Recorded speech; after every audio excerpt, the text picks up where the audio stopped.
Since the dawn of history, human beings have been fascinated by the challenge to create a lifelike rendering of a human body. One can go as far as to say that the history of sculpture is the history of the human body. Our exhibition, Like Life, explores many stories of sculpture in which artists have devoted themselves to replicating the presence of the human body, often creating works of stunning verisimilitude. Of particular interest for us is the role of figurative sculpture that exists at the intersection of colour and realism, which explores the pleasures and perils of the lifelikeness of sculpture in its ability to be too real, to be anxiety-provoking, to elicit a powerful visceral response, and in the creation of figures imbued with an uncanny presence in which a strange kind of life seems to be inherent.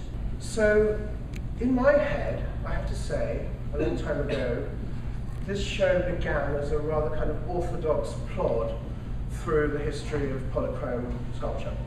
In fact, it was always known as polychrome for a long time, because we couldn't actually think of the correct title. And as the conversations began, and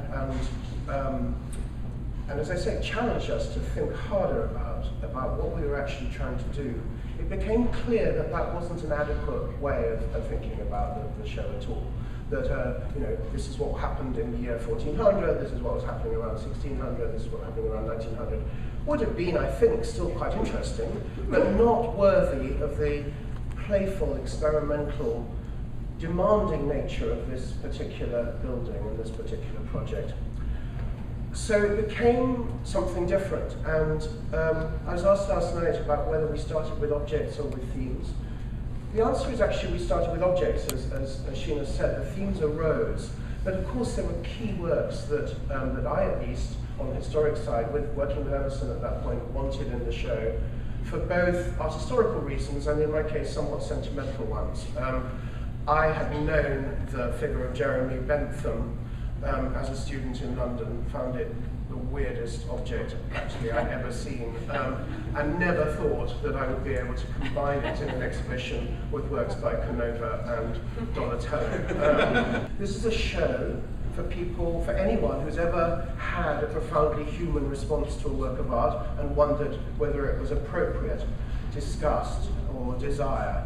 And it's also a show which I hope sets out to demonstrate that if you have that first visceral response, doesn't necessarily rule a work of art out as being layered or complex or difficult or demanding or challenging.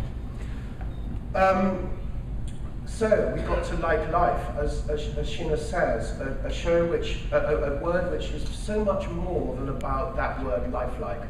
It's about our own messy human existences.